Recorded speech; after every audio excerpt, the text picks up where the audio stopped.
PS4 Pro has been out on the market for months now, and 4K TVs and monitors are now the mainstream option for an upgrade. There's never been a better time for a console like Scorpio with an emphasis on 4K experiences. But let's take a step back here though. 4K is still not quite where it's at for mainstream gaming experiences, and the hardware requirements for a AAA 4K experience are still a bit beyond the pale for existing consoles, PS4 Pro included. 4K is a very nice to have feature. We roll with a Fury 8370 rig hooked up to a 55-inch 4K TV, but it's not need to have. If the Scorpio is to be positioned as essentially an Xbox One that runs games at 4K, this makes it a much less compelling proposition.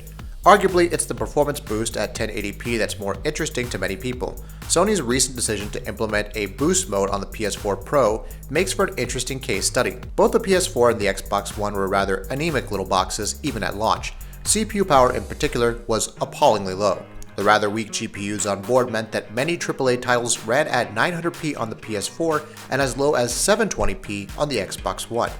This would have been acceptable if those titles outputted acceptable frame rates, but here, severe CPU bottlenecking comes into the picture.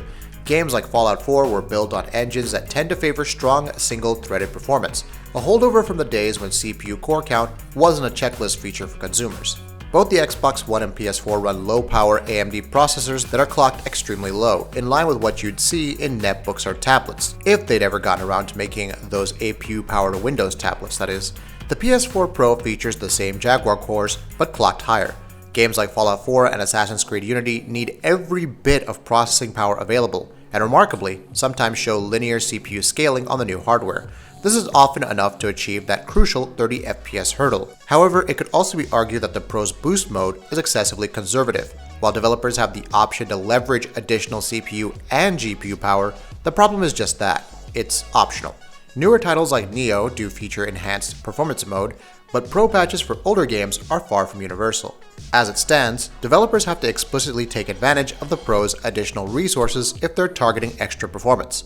Under Pro mode, the CPU and GPU operate at the Pro's nominal frequencies. However, in Boost mode, half the GPU's compute units are unused, limiting the potential for any performance increase solely to the 31% increase in CPU power and the 14% increase in GPU power owing to the higher core clock.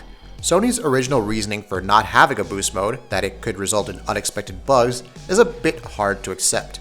Leaving aside utilization on a particular GPU, in the PC space, 5 generations of AMD cards, all the way back to the 5870, can run plenty of modern titles without issues. It's possible that this was done in order to avoid facing flack from original PS4 owners. After all, what's the point in having one of those if the Pro can run some games at 45 to 60 FPS for games that are unpatched and had a target FPS of 60 FPS right out of the box?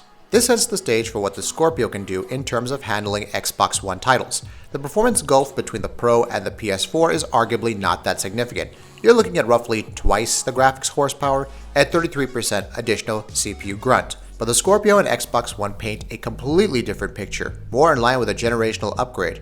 You're looking at a greater than 4 times increase in GPU power alone. While it's likely that the Scorpio will be a top-heavy design, like the PS4 and Xbox One, we're yet to hear about the CPU it's set to use, apart from the fact that it's an 8-core part. There are rumblings that it will utilize a newer architecture, borrowing features from Ryzen. If that's the case, the Scorpio would have the resources to run any Xbox One game at 1080p 60 FPS right out of the box. It's important to note here though that parity is extremely important, going by Microsoft's Xbox Anywhere philosophy. The idea behind Xbox Anywhere is to offer the same Xbox experience regardless of the platform. As with the Pro, this limits the extent to which the Scorpio experience can exceed what's on offer with the Xbox One. At least for the time being, Microsoft requires for games to run on both Xbox consoles. While we might not be seeing Scorpio exclusives for the time being, Microsoft has a unique opportunity to position Scorpio as a 1080p 60 FPS machine. If it can run Xbox One games at all in 4K, it has more than enough headroom to hit 1080p 60 FPS in most modern games right out of the box, just like what the PS4 Pro's boost mode does for some games that are not patched for Pro support, assuming that the processor doesn't hold the GPU back too much.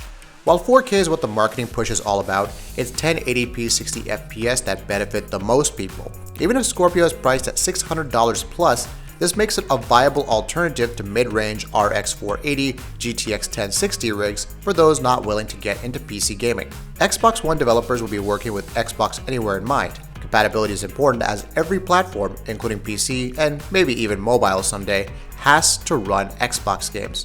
PC already runs Xbox games like Quantum Break and Gears of War 4 at higher resolutions and frame rates than console. It's not hard to see Scorpio doing the same. Scorpio's a year late to the market, but if it could deliver a compelling experience at both 1080p and 4K, it has the potential to turn into a real challenger, not just for the Pro, but for mid-range PCs. Let's wait and see how things pan out. That'll be it for this video. If you like what we're doing, please go ahead and subscribe, and we'll see you next time.